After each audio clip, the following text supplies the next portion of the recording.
नमस्ते स्टूडेंट्स, आइए आज हम फिर चलते हैं चैप्टर नंबर 16 और नाम है उसका surface area. Surface area and volume हमारा चैप्टर है। हमने 16.3 के लगभग 13 सवाल कर लिए थे। आज हम इसका 14वां सवाल करेंगे। बहुत ही शानदार सवाल है। सवाल कह रहा है कि एक त्रिज्य खंड है, ऐसा होता है त्रिज्य खंड। उस त्रिज्य खंड का जो कोण है वो 120 डिग्री है और त्रिज्या मेरे ख्याल से 12 सेमी है। ये 12 सेमी त्रिज्या ओ ए बी और सी और 12 सेमी उसकी दोनों त्रिज्याएं हैं। त्रिज्या तो सेम ही होगी, दोनों हो या 5 हो। स्टूडेंट इसको क्या किया गया देखना, एक बार यहां पर डायग्राम में देखना है। इसकी संपाति कोण इन 12 सेमी वालों को ऐसे मिला दिया। मिलाने से क्या बनेगा, ऐसे मिला देगा। इनको सोचो, इनको उठा के मिला देगा तो ये तो हिली नहीं, ये मिली तो क्या बन गया, शंकु बन गया। अब शंकु में क्या हुआ कि ये जो भाग है यहां से लेकर यहां तक का, इन दोनों को मिलाया तो ये भाग नीचे की परिधि बन गया। क्या बन गया, परिधि। परिधि किसके बराबर है, इस चाप की लंबाई के बराबर परिधि है। जब इनको मिलाऊंगा तो ये बन जाएगी तिरछी ऊंचाई। तिरछी ऊंचाई बन जाएगी L और ये चाप की लंबाई बन जाएगी इसकी आधार की परिधि। मैं यहां लिखूंगा सवाल संख्या 14 की बात कर रहे हैं हम। पहले क्या दिया गया उसका परिचय। एक त्रिज्य खंड की त्रिज्या,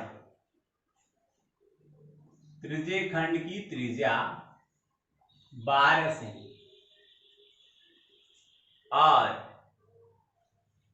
केंद्र पर बना जो कोण है, केंद्र पर बना कोण जिसे थीटा कहते हैं वो 120 डिग्री है। और जो सवाल में दिया गया उसके अनुसार सवाल की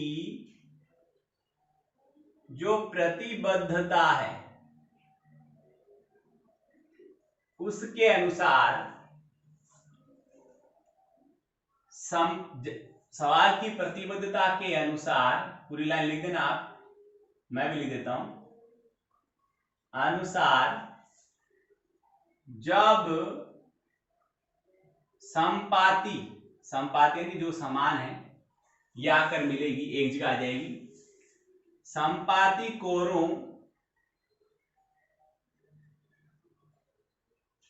को मिलाया जाता है, मिलाया जाता है, तब बने शंकु, क्या बनेगा, शंकु बनेगा, के आधार की परिधि, आधार की परिधि वो किसके बराबर आएगी, ये थोड़ा मिटा रहा हूं, बी यहां लिख रहा हूं मैं। वो किसके बराबर आएगी, चाप की लंबाई के बराबर आएगी। किसके बराबर आएगी, चाप की लंबाई के बराबर आएगी। यहां से यहां तक शंकु के आधार की परिधि 2πr होगी, ये लो, और चाप की लंबाई होती है पाई आर थीटा बटे 180। आर अलग अलग लिखा है भाई मैंने, पाई से पाई कट जाएगा, इधर 2r रहेगा।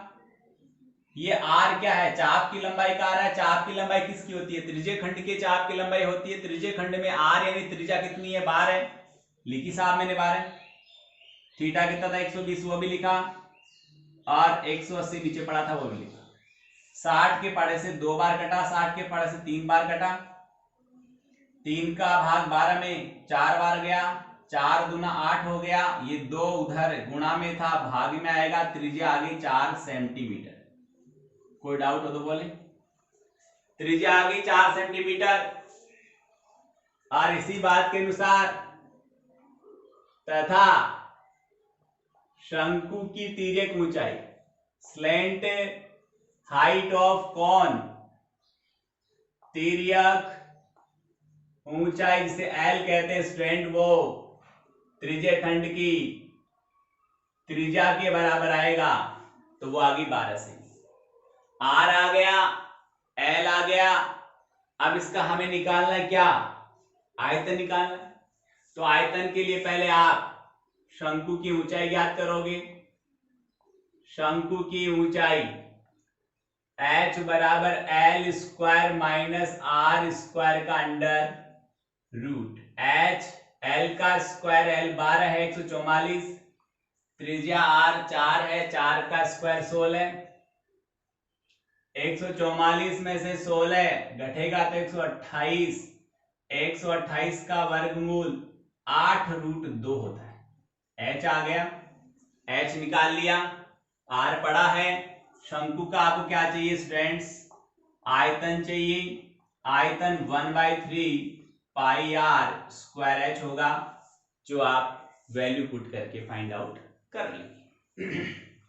ये हमारा 14th नंबर का सवाल पूरा हुआ। 16.3 कंप्लीट हो चुका है। अब 16.4 में ले चलता हूं। 16.4 में क्या है जरा देखिए।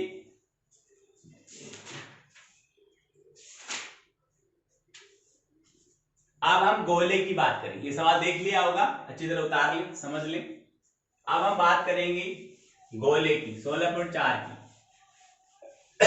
सॉरी स्पीयर जो है, गोला स्पीयर जो, उसकी बात करेंगे। दिख रहा होगा आपको बोर्ड पे आराम से। देखिए मैं 16.4 में सीधा ले चलता हूं। सवाल सूत्र सारे बता रखे मैंने आपको, उदाहरण बता रखे कि 1.4 सेमी त्रिज्या वाले गोले का पृष्ठ क्षेत्रफल व आयतन। सवाल सुनना, 1.4 सेमी, पहला सवाल किसी किताब में नहीं है तो उसके लिए लिख रहा हूं, बाकी आपको सवाल आएगा आराम से। आ रहा है कि गोला है और गोले की हमें त्रिज्या मालूम है। त्रिज्या r बराबर 1.4 सेंटीमीटर है। आपको इसका पृष्ठ क्षेत्रफल, गोले में वक्र पृष्ठ नहीं होता भाई, ठोस गोले में एक तो निकाला है पृष्ठ क्षेत्रफल, जो सूत्र होता है 4 पाई आर स्क्वायर, आर का वैल्यू रखना है। मैं हल नहीं कर रहा हूं, सिंपल सा सवाल है, आप करेंगे। आयतन निकालेंगे 4/3 पाई आर क्यूब, आर गिवन है, पढ़ा है 1.4, इसमें रखेंगे, आंसर निकालेंगे। सवाल संख्या 2 भी सेम एज इट है। एक गोले का पृष्ठ क्षेत्रफल 616 सेमी स्क्वायर है, उसका आयतन ज्ञात कीजिए। देखना, जो हमें दिया गया वहीं से काम स्टार्ट होता है। मैंने कहा कि जब किसी आकृति का परिधि, परिमाप, क्षेत्रफल और आयतन दिए जाते हैं तो उन मानों को बराबर के दाईं ओर और उसका सूत्र जो दिया गया है उसके सूत्र को बाईं ओर लिखते हैं। सूत्र में से जो जो वैल्यू हमें पता है वो हम रख देंगे, जो नहीं पता वो मालूम हो जाएगी। आर स्क्वायर पता करेंगे तो 616 और गुणा में 7 गया, 4 और 22 नीचे आ गया। 22 का भाग जाएगा इसमें, 22 दूना 44, 22 176 गुणा 7 बटे में 4 बच गया, 4 का भाग 7 बार गया, 7 को 7 से गुणा करेंगे 49 आ गया। ये आर स्क्वायर बराबर 49 है स्टूडेंट्स। तो आपको पता है कि आर बराबर आएगा 7 सेंटीमीटर, त्रिज्या आ गई। अब आपको चाहिए क्या, गोले का आयतन, और गोले का आयतन का सूत्र आपको स्पष्ट मैंने लिखकर यहां बता रखा है, 4/3 पाई आर क्यूब, और आर आपको 7 यहां पर रखें। सवाल संख्या 2। सवाल संख्या 3 में आइए। सवाल संख्या 3 आपको कह रहा है कि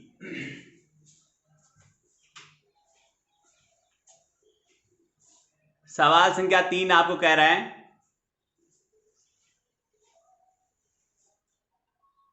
कि एक अर्धगोले की त्रिज्या 4.5 सेमी है, इसका पृष्ठ क्षेत्रफल और आयतन ज्ञात कीजिए। देखना गोला है वो अर्ध है, एक अर्ध गोले की त्रिज्या वो है 4.5 सेमी। अर्ध गोले का आपको क्या ज्ञात करना है? पृष्ठीय क्षेत्रफल। वक्र नहीं बोला है इसने, पृष्ठीय क्षेत्रफल बोला है।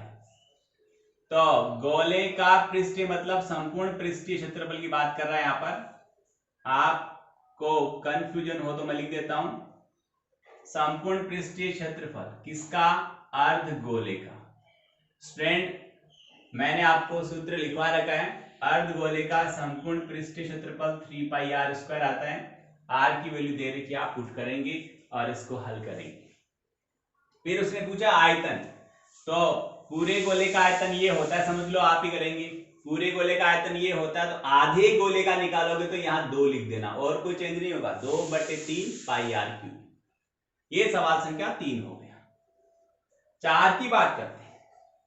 सवाल संख्या 4 कह रहा है गोले का आयतन दे रखा है और हमें उसका पृष्ठीय क्षेत्रफल ज्ञात करना। अभी बताया मैंने कि परिधि, परिमाप, क्षेत्रफल और आयतन दे तो आप उस मान को दाईं ओर, सूत्र बाईं ओर। आप लिखेंगे गोले का आयतन, गोले का आयतन वो है 388 है मेरे ख्याल से, 38808 are cm square, sorry cube आयतन इसलिए। और गोले का आयतन 4/3 पाई आर क्यूब होता है 38808। हम आर का वैल्यू निकालेंगे, R cube is equal 38808 into 3/4 into pi का वैल्यू 22/7 ऊपर चला जाएगा। ये 22 के पार्ट से कट रहा है मेरे अकॉर्डिंग, ये कटेगा 11 से कटेगा, ये 11 से आराम से कटेगा। 11 तिया 33, तो 11 तिया 33 बच गया 5, उतारे 8, 58, 11 पंजू 55, उतारा 0, 3 30, 11 दूना 22 और 11 8 88 और गुणा में 21 पड़ा ही, 21 पड़ा। ओके कोई दिक्कत नहीं। नीचे 4 पड़ा है, 11 का भाग इसमें 2 बार गया तो 2 का भी आराम से जा रहा है इसमें और 4 का भी चला जाएगा और इन दोनों को मिला के 8 का लगाता हूं। देखिए 8 चौक 32 बच गए 3, 8 चौक 32 और 1 और गुणा 21। बहुत बढ़िया काम हो गया।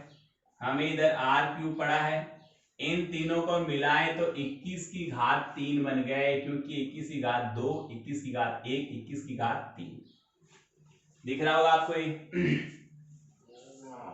ये हो गया 21 की घात 3। तो यहां लिखता हूं मैं, आर निकालोगे तो आ गया 21 सेंटीमीटर। हमें चाहिए इसका पृष्ठीय क्षेत्रफल, जो आपको सूत्र मालूम है, पृष्ठीय क्षेत्रफल 4 पाई आर स्क्वायर होता है, आप इसको ज्ञात कर देंगे। ये सवाल संख्या 4 है। आइए सवाल संख्या 5 की बात करते हैं। सिंपल सिंपल सवाल है, सूत्र सारे बता रखे, सूत्र याद रखने, आराम से वैल्यू रखना है, आराम से आंसर आएगा। बहुत इजी है, जहां पर सूत्र पे डिपेंडेंट सवाल होते हैं वहां ज्यादा दिक्कत नहीं होती। कारण क्या है कि सूत्र है, सूत्र में मान रखो, उत्तर आएगा, कहां दिक्कत आ रही है। तो आइए बात करता हूं मैं सॉरी, सवाल संख्या 5। एक बेलन शीशे का बना हुआ है, एक बेलन है, सिलेंडर है, वो शीशे का बना हुआ है, जिसकी त्रिज्या 4 है, ऊंचाई 10 है। इसे पिघलाकर 2 सेमी त्रिज्या के कितने गोले बनाए जा सकते हैं? बहुत बढ़िया सवाल है एग्जाम की दृष्टि से। एक शीशे का बेलन है, ठोस है, उसको पिघलाकर छोटी छोटी गोलियां बना दी। बताओ गोलियां कितनी बनी? तो कॉमन सेंस काम में लेना है अपने को कि मान लो गोलियां 10 बनी, 15 बनी, 20 बनी, 50 बनी, उन सब गोलियों का वजन उस बेलन के वजन के बराबर होना चाहिए, क्योंकि उसी से माल निकाल कर पिघला गोलियां बनाई है। अदर तो हमने मटेरियल काम में लिया नहीं। तो उन बनाई गई सब गोलियों का आयतन और पिघलाए गए बेलन का आयतन समान होना चाहिए। ये याद रखें, इस बात की गांठ बांध लें आप अच्छी तरह से कि जब किसी एक आकृति को पिघलाकर दूसरी आकृति बनाई जाती है तब दोनों का आयतन बराबर होता है। चाहे इस एक आकृति को पिघलाकर एक से ज्यादा आकृति बनाए तो उन सब का वॉल्यूम, सब का आयतन का जोड़ जिसको पिघलाया उसके आयतन के बराबर होना चाहिए। आइए बात करता हूं सवाल संख्या 5। शीशे के बेलन की त्रिज्या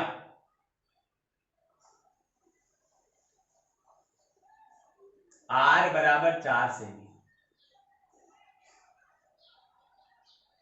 और ऊंचाई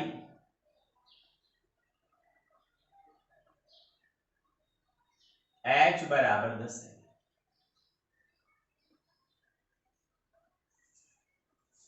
बनाया क्या?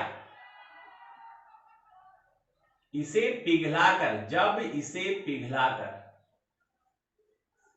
यहां पर मैं सवाल की प्रतिबद्धता भी लिख सकता हूं, उसमें सब कुछ आ गया कि सवाल में जो कहा उसके अनुसार काम कर रहा है। जब इसे पिघलाकर 5 सेमी है मेरे ख्याल से, 2 सेमी, 2 सेमी त्रिज्या के गोले या गोलियां हो सकती है या गोले बनाए जाते हैं, गोले बनाए जाते हैं तो क्या होगा? बनाए गए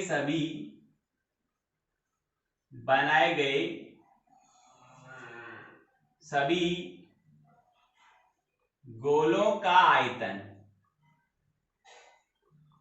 बराबर उस बेलन का आयतन, दोनों बराबर होंगे।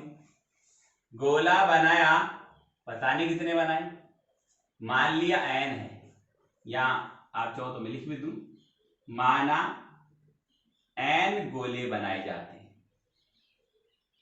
n गोले बनाए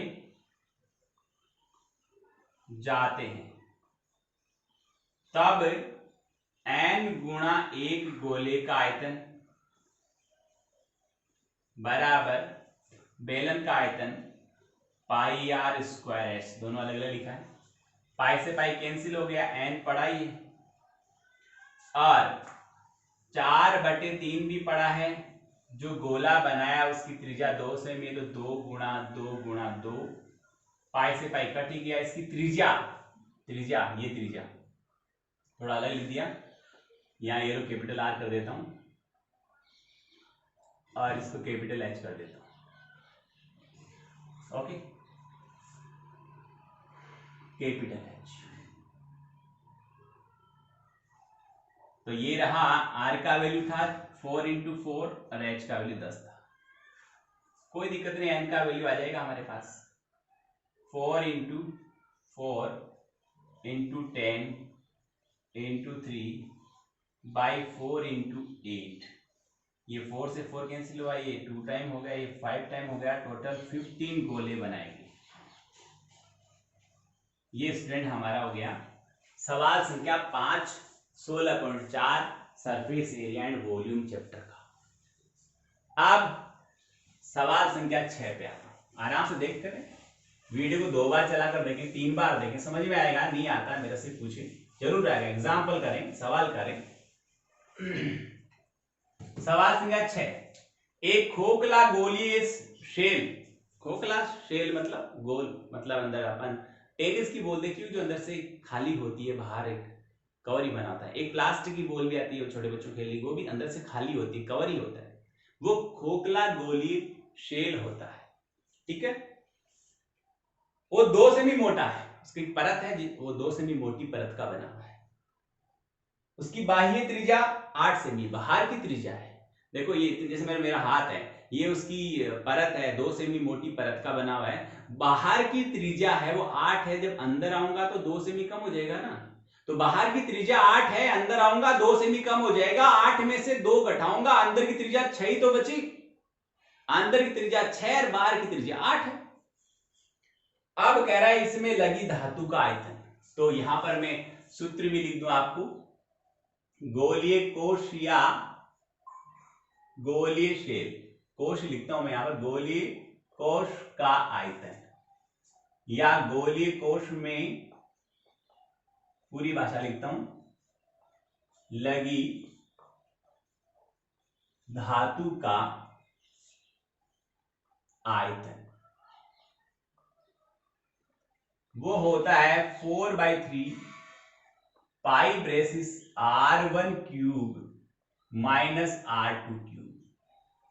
अब यहां पर जहां r1 बाह्य त्रिज्या है, r1 क्या है, बाह्य त्रिज्या जो हमें 8 सेमी दे रखी है, और r2 है स्टूडेंट्स आंतरिक त्रिज्या, और आंतरिक त्रिज्या हमें 6 प्राप्त हुई। कैसे हुई, 8 माइनस मोटाई गई तो 6 सेमी आंतरिक त्रिज्या आ गई। अब हमें मान ज्ञात करना है, अतः शॉर्ट में लिखूंगा कोश का आयतन, ऊपर लिखा हुआ है कौन सा कोश, गोलीय कोश है, सूत्र लिखा हुआ ही पड़ा है, 4/3 लिखूंगा, पाई का वैल्यू 22/7 लिखूंगा, r1 8 का क्यूब 512, 6 का क्यूब 216, इधर लिखूंगा 4/3 और 22/7, इनको घटाया जाएगा तो आ गया हमारे पास में 296, ये इसे कैंसिल कर देंगे, ये हमारे पास गोलीय कोश का आयतन आ जाएगा। तो स्टूडेंट इस प्रकार मैंने 16.4 अध्याय सरफेस एरिया एंड वॉल्यूम, 16वें अध्याय के 16.4 एक्सरसाइज के 6 सवाल आपको करवाएं, बहुत ही अच्छे इंपॉर्टेंट सवाल हैं, इनको ढंग से देखें, समझें और हल करें और पूरी मेहनत करें। बहुत बहुत धन्यवाद, थैंक यू।